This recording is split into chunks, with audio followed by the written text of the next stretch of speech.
Hi, I'm Shorty and welcome back to my YouTube channel Shorty Skate Series. Are you looking to upgrade your drop-in game? Then this tutorial is for you. In this video, I'll break down a rolling drop-in and why it's a handy skill to have.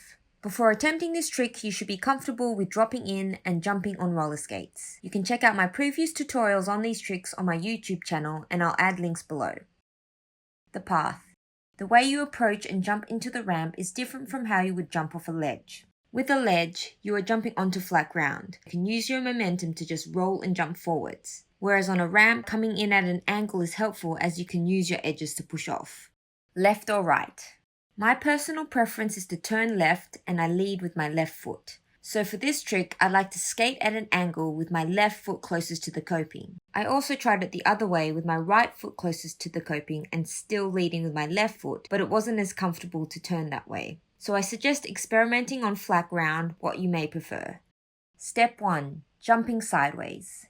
First, you want to get used to jumping sideways by loading your legs, turn your upper body slightly and lean into the direction you want to jump. Then you want to push off the ground, tuck your knees, and then land softly.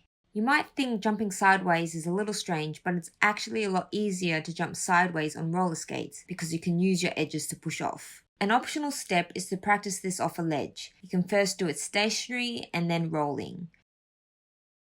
Step 2. Jumping in.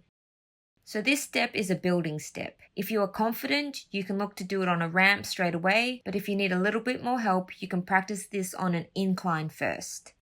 First, you want to get the feeling of jumping in and landing in the correct position on the ramp. For this step, I will use my toe stop to stop me from rolling forwards as I push off and jump into the ramp. It's important to lean forward as you jump so your body axis is in the right position for the ramp's curve. I try to land with my back skate about a foot from the coping, as the closer you are to the coping, the longer you can pump down the transition. Now you want to angle your feet about 45 degrees and do the same thing. This time you need to turn your body a little as you jump.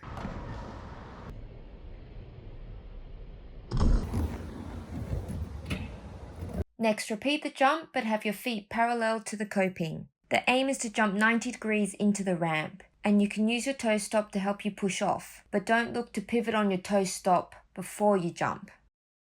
Step 3. Pushing through your edges. Look to repeat the jump but on all 8 wheels, using your edges to push off. Load your legs, lean into your edges, and you should be able to spot your landing from this position. Make sure the angle of your feet is somewhere between parallel to 45 degrees from the coping, as it's easier to push off from a standstill. When jumping, you don't need to push off hard, just enough to get your body axis in the correct position. As I mentioned before, if you need to build up some confidence, practice these steps on an incline before taking it to a ramp. Step 4. Add the roll. Since you know how to jump sideways, you can take this bit slow and build up the speed. You might like to start your path at a 45 so you don't have to rotate as much, but later on you may want to practice this skill parallel to the coping for fun. Start rolling at an angle towards the coping. Load your legs, and as you get closer, you'll be able to lean into your edges and spot your landing before you push off, lift your knees, and jump into the ramp.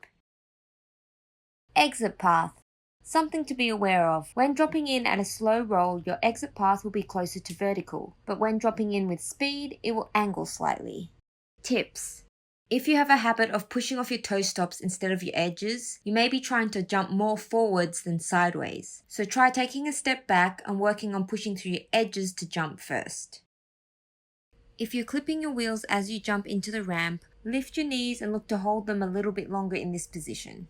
The rolling drop-in is a great skill to have if you need that little bit of extra oomph, especially if you're looking to air a mini ramp or half pipe from a drop-in. I hope you're able to take a couple things away from this video that will help you with rolling drop-ins. If you have any questions, please comment below and I'll get back to you as soon as I can. Also tag me on Instagram, shortstop.crdl, as I'd love to see your progress. Thank you for watching and please like and share this video if you found it helpful. And don't forget to subscribe to my channel for more skating tips and tricks.